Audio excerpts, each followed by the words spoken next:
नमस्कार दोस्तों, कैसे हो आप सब। आशा करता हूँ सब अपने अपने स्थान पर कुशल पूर्वक होंगे। आज की कड़ी में आपके लिए एक नया टॉपिक लेके आए हैं, रासायनिक अभिक्रिया एवं समीकरण। अच्छा लगेगा आपको आज की क्लास ये बहुत शानदार क्लास होगी। रासायनिक अभिक्रिया अपने जीवन में, अपन दैनिक जीवन में जो भी कार्य करते हैं वहां भी ये अभिक्रिया घटित रहती है, इसलिए अपनी अभिक्रियाओं के बारे में समझते हैं। तो अपन टॉपिक की रासायनिक अभिक्रिया को पहुंचने से पहले अपने को कुछ छोटे छोटे टॉपिक्स की जानकारी होनी चाहिए जो एग्जाम की दृष्टि से महत्वपूर्ण होते हैं। सबसे पहले अपने को जानकारी होनी चाहिए पदार्थ किसे कहते हैं, पदार्थ क्या चीज होती है। ठीक है, तो पदार्थ क्या होता है? जिसमें द्रव्यमान पाया जाता है और जो स्थान घेरते हैं, जिनमें द्रव्यमान पाया जाता है और जो स्थान घेरते हैं उन्हें क्या कहते हैं? पदार्थ कहते हैं। समझ में आ गया? पदार्थ जिनमें द्रव्यमान पाया जाता है और जो स्थान घेरते हैं। मेरे हाथ में ये जो मार्कर है ये भी एक पदार्थ है, क्योंकि मैंने जैसे इसको हाथ पे यूं रखा तो आप देखिए इसने मेरे हाथ में स्थान को भी घेरा है, इसका द्रव्यमान भी है। तो कॉपी, किताब, पेन, पेंसिल ये सारे पदार्थ होते हैं क्योंकि इनमें द्रव्यमान पाया जाता है और ये स्थान घेरते हैं। अब इस पदार्थ में जो परिवर्तन होते हैं, चेंजेस होते हैं, ये दो प्रकार के होते हैं। एक तो होता है भौतिक परिवर्तन। कौन सा? भौतिक परिवर्तन। और एक होता है रासायनिक परिवर्तन।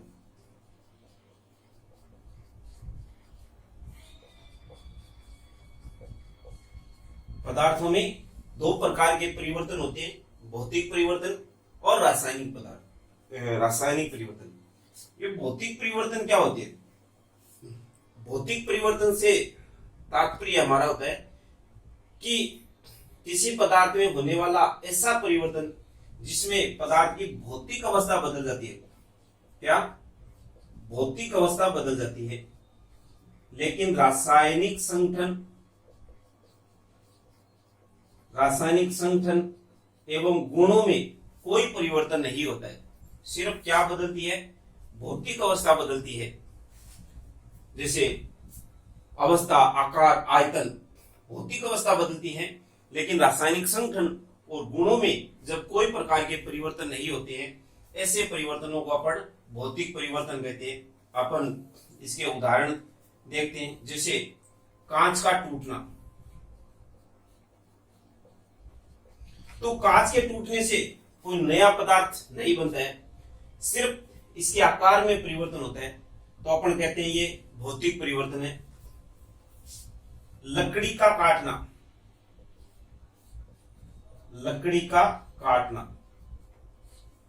नंबर 3, नमक या चीनी या शक्कर का पानी में घुलना।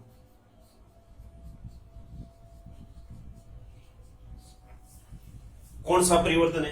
क्योंकि अब तीनों ही अवस्था अपन देखते हैं, चाहे कांच का टूटना हो, चाहे लकड़ी का काटना हो, चाहे नमक या चीनी का पानी में घुलना हो, तो ऐसी अवस्था में नया पदार्थ नहीं बनता है। और जब नया पदार्थ नहीं बनता है तो अपन कहते हैं, ये नहीं कह सकते कि इसमें रासायनिक परिवर्तन हुआ है, क्योंकि तीनों स्थितियां अपन में देखते हैं कि इनकी सिर्फ भौतिक अवस्था बदलती है।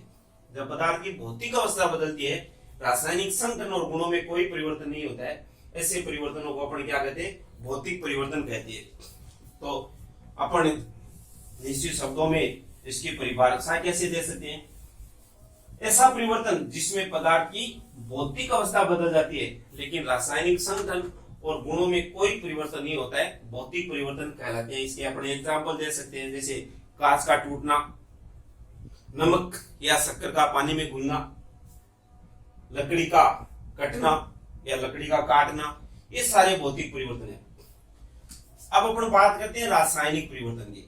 इंपॉर्टेंट चीज अपने लिए यही है क्योंकि अपना टॉपिक इसी से संबंधित है। रासायनिक परिवर्तन क्या चीज होती है? किसी पदार्थ में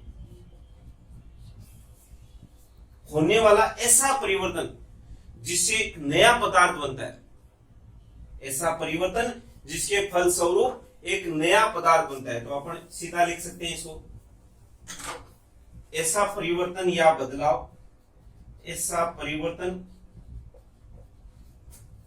जिसके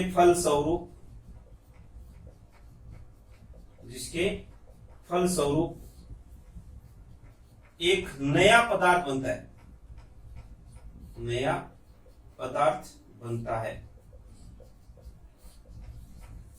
जो रासायनिक संगठन एवं गुणों में मूल पदार्थ से पूर्णतः अलग यानी भिन्न होता है, ऐसे परिवर्तन क्या कहलाते हैं? रासायनिक परिवर्तन। किसी पदार्थ में होने वाला वह परिवर्तन जिससे के कारण एक नया पदार्थ बनता है, ऐसे परिवर्तन क्या कहलाते हैं? रासायनिक परिवर्तन। जैसे अपन इसके एग्जाम्पल देखते हैं, दूध का दही में बदलना, दूध का दही में बदलना, ठीक है। तो दूध का जो अपन उपयोग करते हैं उस अवस्था में दही बनने के बाद में उसी अवस्था में इसका उपयोग नहीं कर सकते। तो दूध से दही एक नया पदार्थ बन गया, अर्थात अपन कह सकते हैं दूध के अलावा दूध की बजाय दही का जो रासायनिक संगठन है वो पूर्णतः बदल जाता है, इसलिए एक रासायनिक परिवर्तन है। लकड़ी का जलना या लकड़ी का कोयले में बदलना,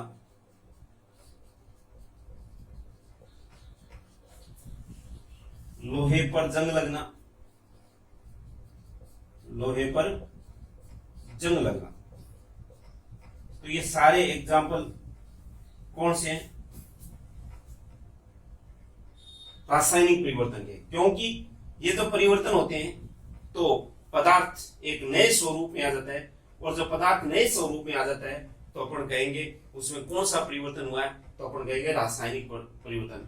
तो अपन कहेंगे ऐसा परिवर्तन जिसके फलस्वरूप एक नया पदार्थ बनता है जो रासायनिक संगठन और गुणों में मूल पदार्थ से पूर्णतः भिन्न होता है, उसे अपन रासायनिक परिवर्तन कहते हैं। जैसे दूध का दही में बदलना, लकड़ी का कोयले में बदलना, या लकड़ी का जलना, लोहे पर जंग लगना, ठीक है। अब कई बार अपन सीधा ही लिख सकते लकड़ी का राख में परिवर्तित होना, तो लकड़ी चाहे कोयले में बदलो, लकड़ी चाहे जले तो भी कोयला और राख बनाती है। तो अपन कहेंगे कौन सा परिवर्तन हुआ? रासायनिक परिवर्तन। तो पदार्थ में दो प्रकार के परिवर्तन होते हैं, कौन कौन से? एक तो भौतिक परिवर्तन और एक रासायनिक परिवर्तन, ठीक है। अब रासायनिक जब परिवर्तन होता है तो अपन कहते हैं एक नया पदार्थ बनता है। तो किसी पदार्थ में रासायनिक परिवर्तन होने की घटना को क्या कहते हैं? रासायनिक अभिक्रिया कहते हैं। रासायनिक अभिक्रिया क्या होती है? रासायनिक अभिक्रिया किसी पदार्थ में रासायनिक परिवर्तन, किसी पदार्थ में रासायनिक परिवर्तन होने की घटना, किसी पदार्थ में रासायनिक परिवर्तन होने की घटना को ही रासायनिक अभिक्रिया कहते हैं। जैसे एग्जाम्पल की बात करें, कोयले का दहन,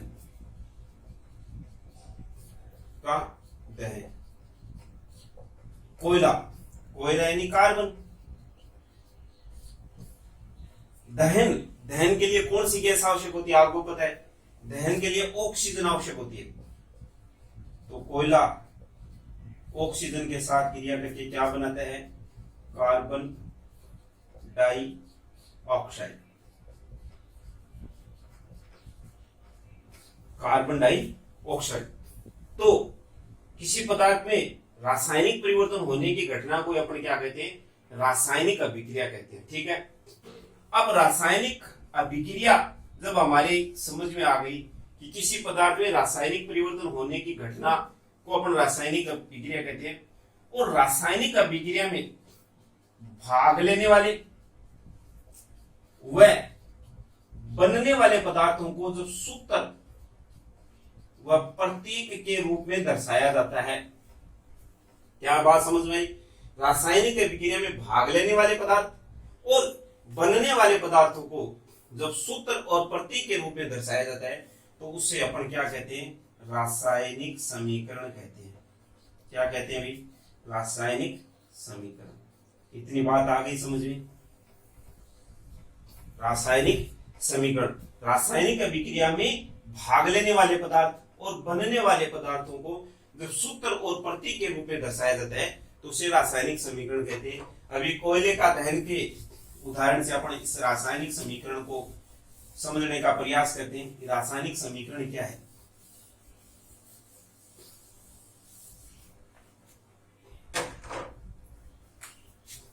रासायनिक समीकरण देखिए मित्रों, कोयले का दहन एक बार फिर अपने को समझ में आना चाहिए।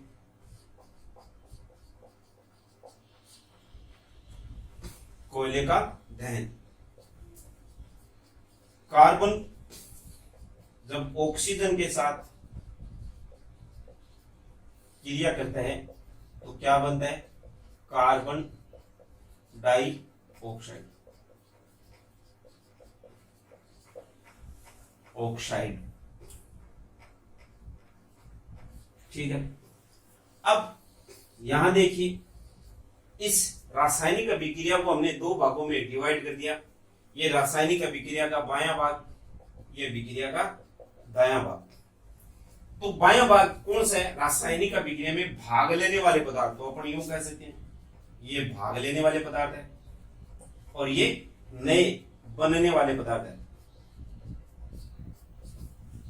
तो रासायनिक अभिक्रिया में भाग लेने वाले पदार्थ और बनने वाले पदार्थों को जब सूत्र और प्रतीक के रूप में दर्शाया जाता है तो उसे अपन क्या कहते हैं? रासायनिक समीकरण कहते हैं। जैसे कार्बन, कार्बन को हमने किससे दर्शाया? सी से।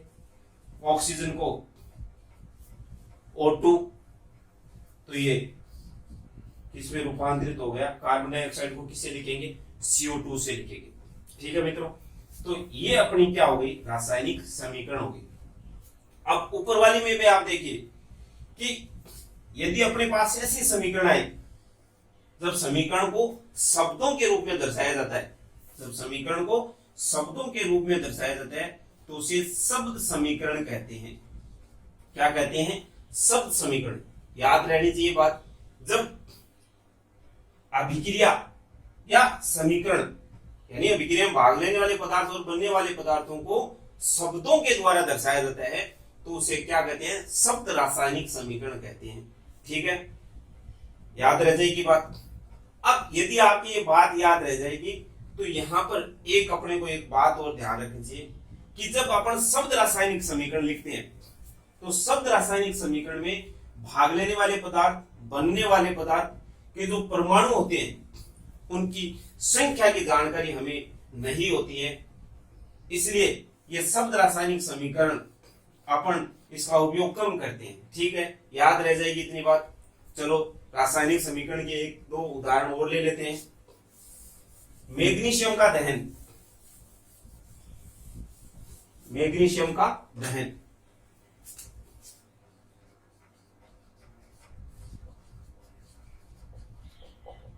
मैग्नीशियम Mg, दहन का मतलब किसके साथ क्रिया कर रहा है? O2 के साथ। तो क्या बनेगा? MgO, magnesium oxide. MgO क्या नाम है इसका? Magnesium oxide. Mg यानी मैग्नीशियम, O2 यानी ऑक्सीजन।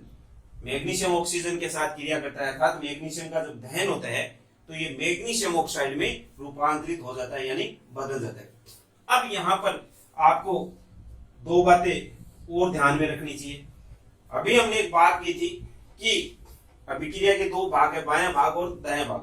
बायां भाग कौन सा है? जिसको अपन कहते हैं रासायनिक अभिक्रिया में भाग लेने वाले पदार्थ, और दाएं तरफ अपन किसको लिखते हैं? रासायनिक अभिक्रिया में बनने वाले पदार्थ। रासायनिक अभिक्रिया में भाग लेने वाले पदार्थों को क्रियाकारक भी कहते हैं। क्रियाकारक या इसका एक नाम और है अभिकारक। और अभिक्रिया के बाद में जो नए पदार्थ बनते हैं उनको क्रियाफल या उत्पाद कहते हैं। ठीक है, तो आप इसको व्यक्त कैसे करेंगे? आपको पूछ लिया जाए अभिकारक या क्रियाकारक किसे कहते हैं, तो अपन कह सकते हैं रासायनिक अभिक्रिया में भाग लेने वाले पदार्थों को, अर्थात जो रासायनिक अभिक्रिया के बाईं तरफ लिखे जाते हैं उन्हें क्रियाकारक या अभिकारक कहते हैं।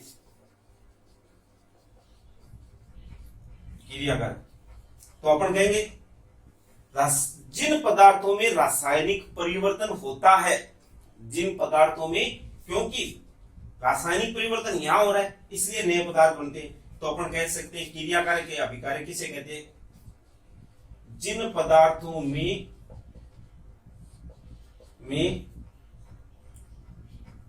रासायनिक परिवर्तन होता है,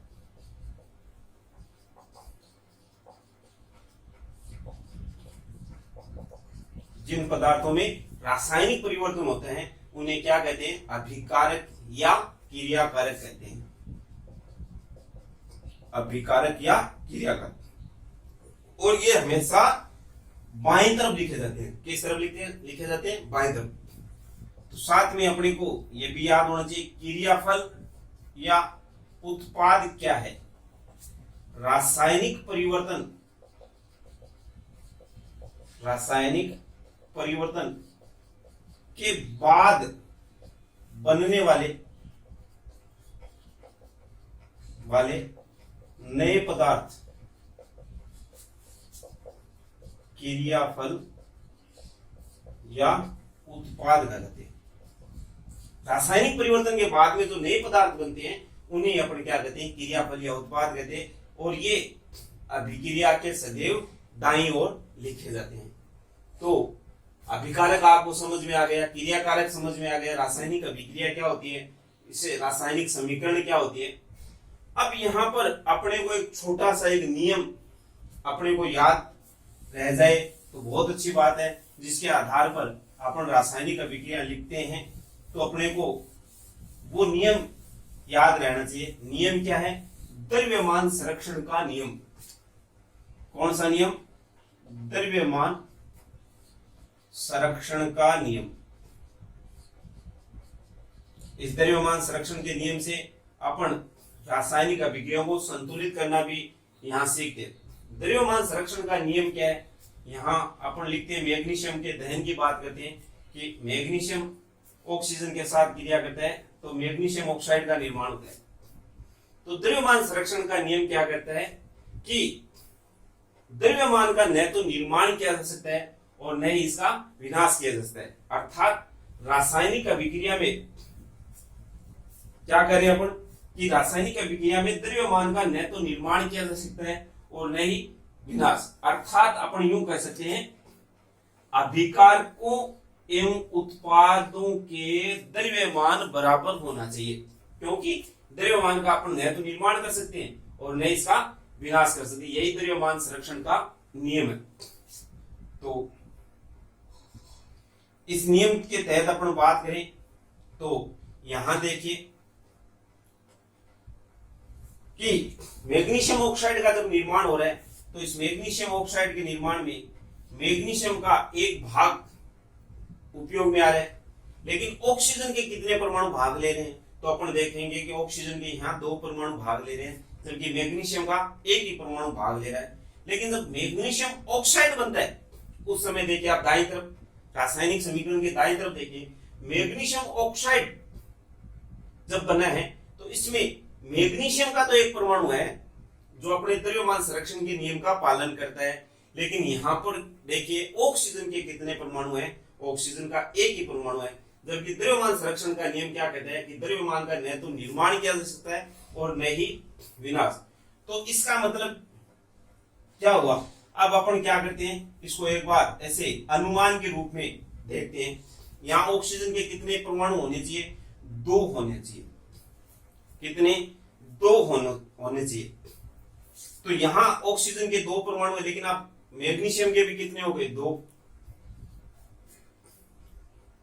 अब आप समझिए बात, इसका मतलब है मैग्नीशियम ऑक्साइड का निर्माण कब होगा? जब दो मैग्नीशियम या दो भाग मैग्नीशियम के ऑक्सीजन के साथ क्रिया करेगा तब मैग्नीशियम ऑक्साइड का निर्माण होता है।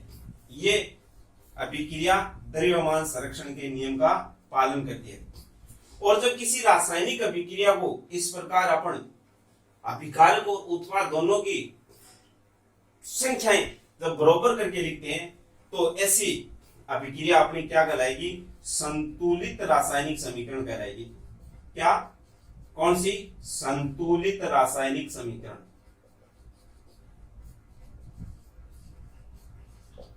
ठीक है, यहां पर भी आपका एक इंपॉर्टेंट प्रश्न बनता है कि संतुलित रासायनिक समीकरण कौन सी होती है? तो अपन कहेंगे वे समीकरण जिनमें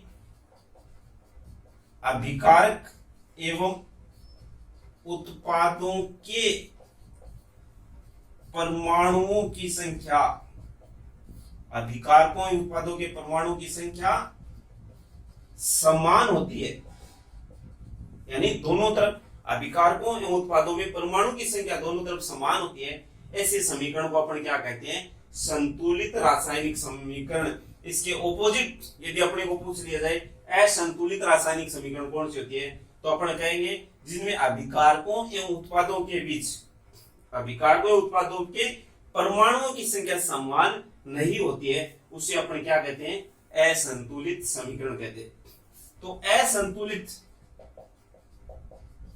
असंतुलित समीकरण को अपन संतुलित करते हैं कौन से नियम से? द्रव्यमान संरक्षण के नियम से। अच्छा, इसमें एक विधि भी काम करती है। असंतुलित को संतुलित करने की जो विधि है वो भी अपने को ध्यान होनी चाहिए। कौन सी है? Hit and trial Vidhi. Very important प्रश्न बन जाता है यहाँ पे कि रासायनिक अभिक्रिया को संतुलित करने वाली विधि का नाम लीजिए, तो अपन क्या लिखेंगे? हिट एंड ट्रायल विधि। याद रह जाएगा यहाँ, हिट एंड ट्रायल विधि। अच्छा, अपने को पूछ लिया जाए कि रासायनिक अभिक्रिया को संतुलित किस नियम के तहत होती है, तो अपन कहेंगे द्रव्यमान संरक्षण का नियम। और द्रव्यमान संरक्षण का नियम क्या है? जिसमें अभिकारकों एवं उत्पादों की परमाणु की संख्या समान होती है। अर्थात अपन कह सकते हैं कि रासायनिक अभिक्रिया में द्रव्यमान का न तो निर्माण किया जाता है और न ही इसका विनाश किया जाता है। यही द्रव्यमान संरक्षण का नियम कहलाता है, अर्थात जिसमें अभिकारकों और उत्पादों के परमाणु की संख्या समान होती है। तो आपके यहाँ कितनी बात समझ में आई? द्रव्यमान संरक्षण का नियम क्या है, रासायनिक अभिक्रिया को संतुलित कैसे किया जाता है उसको हमने समझा, और उदाहरण भी ले रहे हैं अपन। संतुलित रासायनिक समीकरण किसे कहते हैं? असंतुलित रासायनिक समीकरण किस विधि के तहत? तो अपन कहेंगे हिट एंड ट्रायल विधि। नियम कौन सा लगता है? द्रव्यमान संरक्षण का नियम लगता है। चलो कोई और अपन रासायनिक अभिक्रिया संतुलित करना सीख लेते हैं। यहाँ पे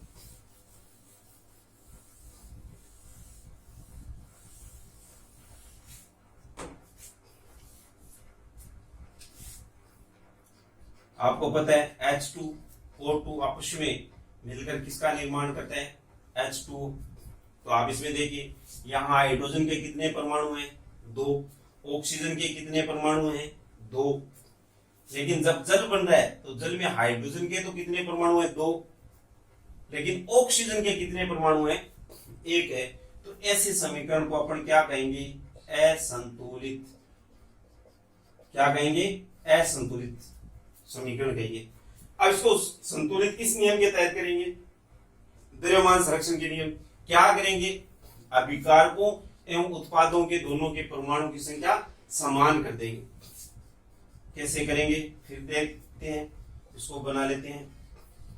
कई बार अपन क्या करते हैं, जल्दबाजी में ये कर देते हैं H2O2, ठीक है, H2O2 बना दिया हमने। क्यों? कि हाइड्रोजन कितने हैं? 2। ऑक्सीजन भी कितने? 2। हम मान लेते हैं हमारी समीकरण संतुलित हो गई, लेकिन ये गलत है। क्यों?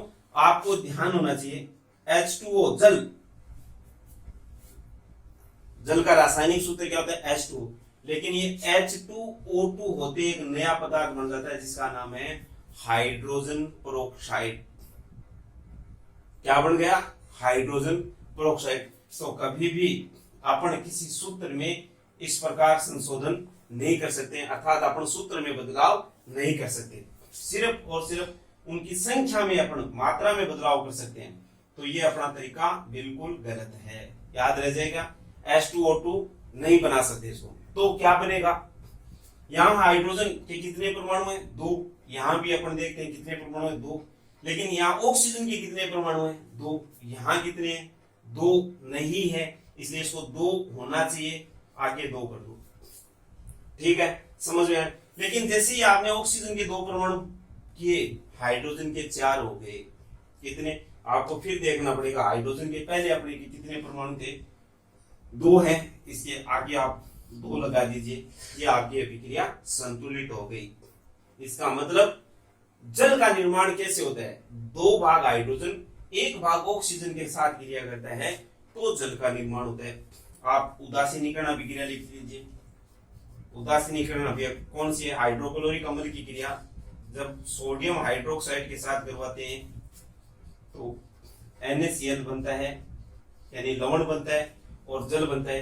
क्योंकि ये अभिक्रिया एक दूसरे के प्रभाव को उदासीन करती है, इसलिए अपन उदासीनीकरण अभिक्रिया भी कहते हैं। आप देखिए इसमें ये अभिक्रिया संतुलित है या नहीं है, तो अपन देखिए यहाँ सोडियम के कितने परमाणु हैं, 1, यहाँ कितने, 1, Cl का यहाँ परमाणु कितने हैं, 1, यहाँ कितने, 1। अब देखिए H1 और 1, 2, ये हाइड्रोजन के 2 परमाणु, ऑक्सीजन का 1 परमाणु, 1, तो अपनी अभिक्रिया कैसी अभिक्रिया संतुलित है। यदि आपको ऐसे एग्जाम्पल में दे भी दिया जाए, ठीक है, तो आप इसकी पहचान करना कि आपको पूछेगा संतुलित है या असंतुलित है, तो आप दोनों तरफ अभिकारकों उत्पादों की परमाणु की संख्या का पता कीजिए, और यदि दोनों तरफ समान है तो अपन कहेंगे अभिक्रिया संतुलित है। और भी अपन कई उदाहरण कर सकते हैं।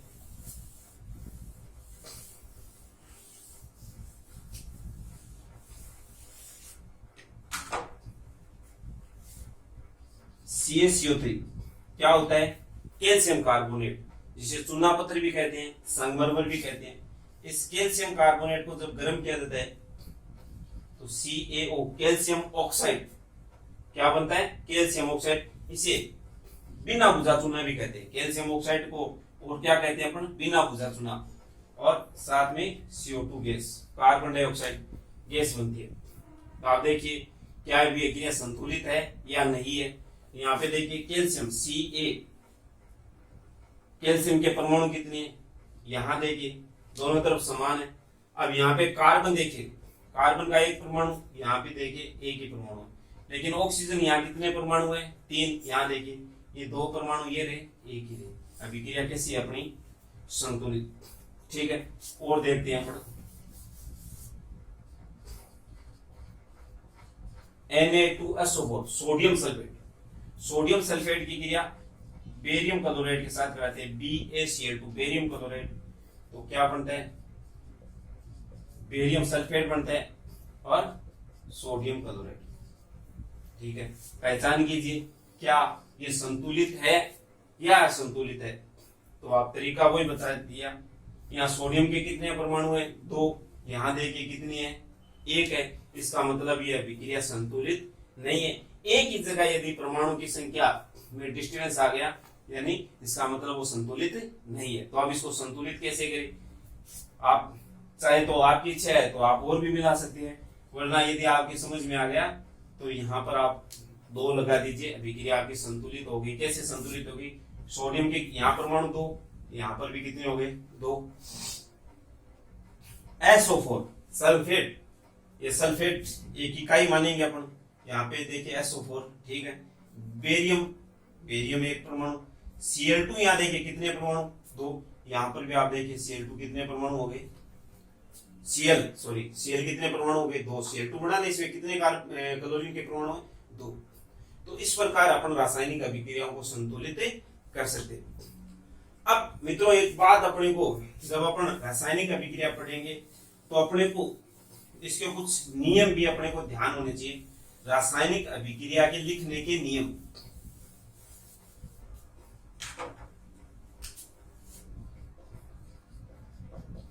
रासायनिक अभिक्रिया लिखने के नियम। यदि अपने को नियमों की जानकारी नहीं होगी तब भी अपन रासायनिक अभिक्रिया की पहचान में गलती कर सकते हैं। ठीक है, रासायनिक अभिक्रिया लिखने का पहला नियम, चाहे रासायनिक समीकरण बोल सकते हैं अपन, क्योंकि रासायनिक समीकरण क्या होती है, रासायनिक अभिक्रिया में भाग लेने वाले पदार्थ और बनने वाले पदार्थों को जब सूत्र और प्रतीक के रूप में लिखा जाता है तो उसे रासायनिक समीकरण कह सकते हैं। तो आप यहाँ पर रासायनिक अभिक्रिया के बजाय आप रासायनिक समीकरण शब्द का उपयोग भी कर सकते हैं। रासायनिक समीकरण लिखने के नियम, पहला नियम, रासायनिक समीकरण लिखते समय अभिकारकों को सदैव बाईं तरफ लिखा जाता है।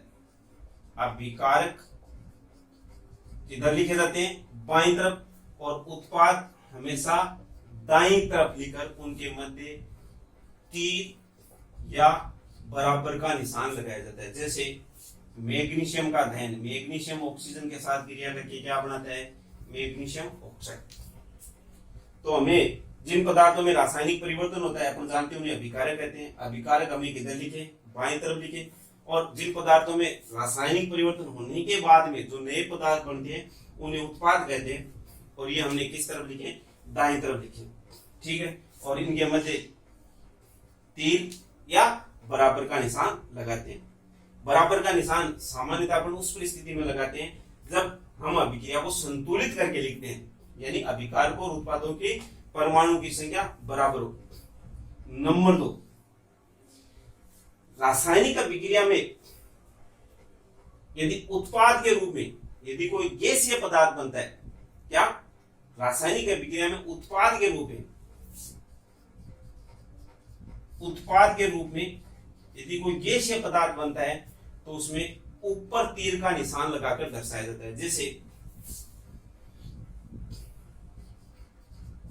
जिंक की क्रिया सल्फ्यूरिक अम्ल के साथ करें,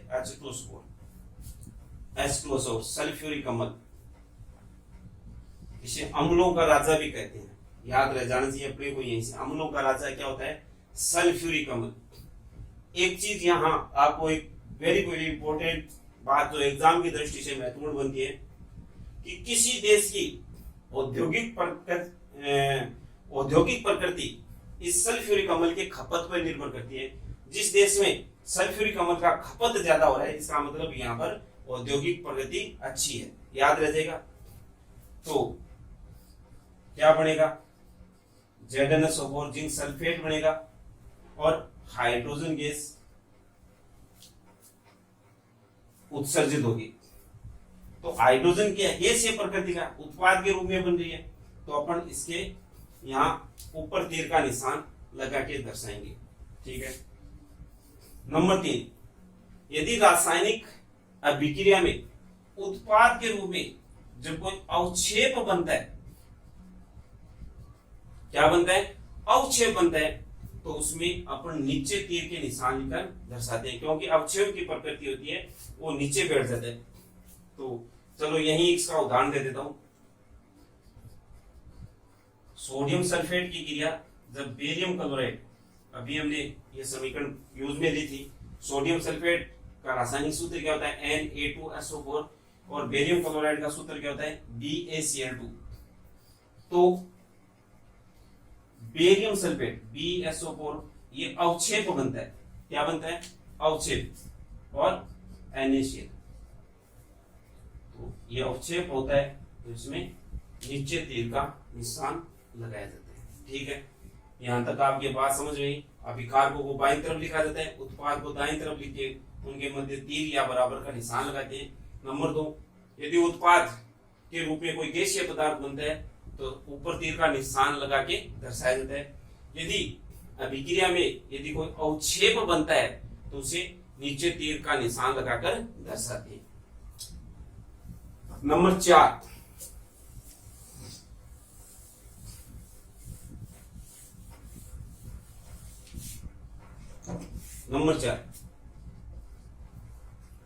रासायनिक अभिक्रिया किस परिस्थिति में संपन्न हो रही है। जैसे बहुत सी अभिक्रियाएं होती है, ये सूर्य के प्रकाश में संपन्न होती है, किसी को ताप देना पड़ता है, किसी को दाब देना पड़ता है, कईयों में उत्प्रेरक की उपस्थिति आवश्यक होती है, तो जो इनको बोलते हैं आवश्यक परिस्थितियां। तो अभिक्रिया को संपन्न कराने के लिए आवश्यक परिस्थितियों को हमेशा तीर के निशान के ऊपर या नीचे लिखकर दर्शाया जाता है। जैसे अपन बात करते हैं CaCO3 कैल्शियम कार्बोनेट। इस कैल्शियम कार्बोनेट कैल्शियम ऑक्साइड और कार्बन डाइऑक्साइड में परिवर्तित हो जाता है, लेकिन जब तक कैल्शियम कार्बोनेट को अपन गर्म नहीं करेंगे तब तक कैल्शियम ऑक्साइड और कार्बन डाइऑक्साइड का निर्माण नहीं हो सकता। तो अपन कहेंगे इसके लिए आवश्यक परिस्थिति कौन सी है? टेम्परेचर यानी तापमान देना पड़ेगा। इसी प्रकार प्रकाश संश्लेषण अभिक्रिया कौन सी होती है? प्रकाश संश्लेषण अभिक्रिया कार्बन डाइऑक्साइड और जल मिलकर C6H12O6 बनाते हैं और साथ में प्राणवायु गैस ऑक्सीजन निर्मित होती है। ये कौन सी अभिक्रिया? प्रकाश संश्लेषण अभिक्रिया। आपको पता है ये अभिक्रिया सूर्य के प्रकाश के अभाव में संपन्न नहीं होती है, तो इसके लिए अपन आवश्यक परिस्थिति क्या लगाते हैं? सूर्य का प्रकाश। तो आवश्यक परिस्थितियों को हमेशा तीर के निशान के ऊपर या नीचे लिखकर दर्शाया जाता है, ठीक है। और नंबर 5, अभिक्रिया को संतुलित करके लिखा जाता है, अर्थात अपन कह सकते हैं असंतुलित अभिक्रिया को संतुलित करके लिखा जाता है। तो ये रासायनिक अभिक्रिया क्या होती है, रासायनिक समीकरण क्या होते हैं, द्रव्यमान संरक्षण का नियम क्या है, हेट एंड ट्रायल विधि क्या है, रासायनिक अभिक्रिया संतुलित कैसे की जाती है और इनको लिखने के नियम क्या होते हैं, इसको मैंने आपको विस्तार से बताया है। आपके कोई भी टॉपिक इससे संबंधित आपको यदि समझ में नहीं है तो आप नीचे जो वीडियो है उसके कमेंट में आप लिख सकते हैं, तो नेक्स्ट क्लास में उसका सुधार करके आपको बता दिया जाएगा, ठीक है। अब अपन बात करते हैं रासायनिक अभिक्रियाओं की। तो मित्रों, रासायनिक अभिक्रियाएं कि आज अपन सिर्फ प्रकार पर चर्चा करते हैं। रासायनिक अभिक्रिया कौन कौन सी होती है? रासायनिक अभिक्रिया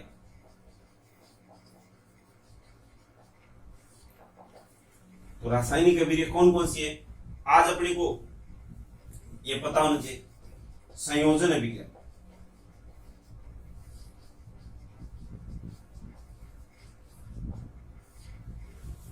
संयोजन अभिक्रिया को संयुग्मन अभिक्रिया भी कह सकते हैं अपन। कौन सी अभिक्रिया? संयुग्मन अभिक्रिया। नंबर 2, वियोजन अभिक्रिया।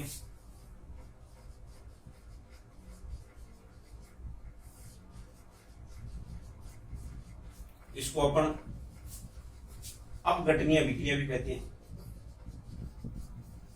संयोजन अभिक्रिया या अपघटनीय अभिक्रिया। नंबर 3, विस्थापन अभिक्रिया।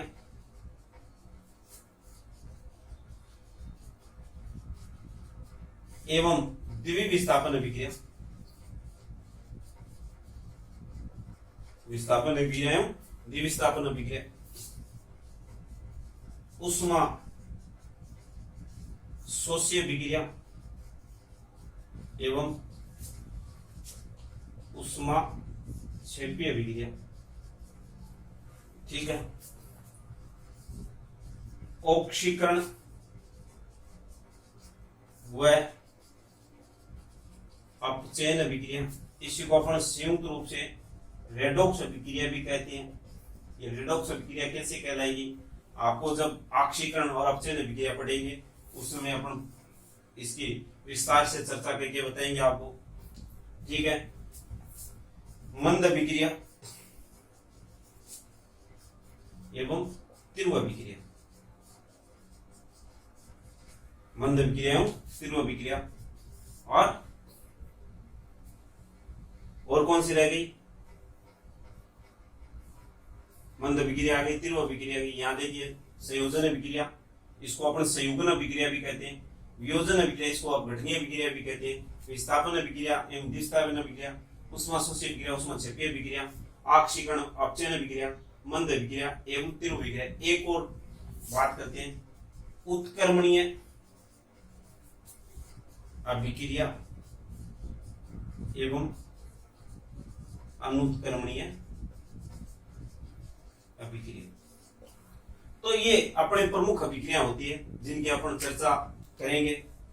तो आज के लिए इतना, आप यदि इतना समझ लेते हैं तो अपने को ये रासायनिक अभिक्रिया आसानी से समझ आ सकती है।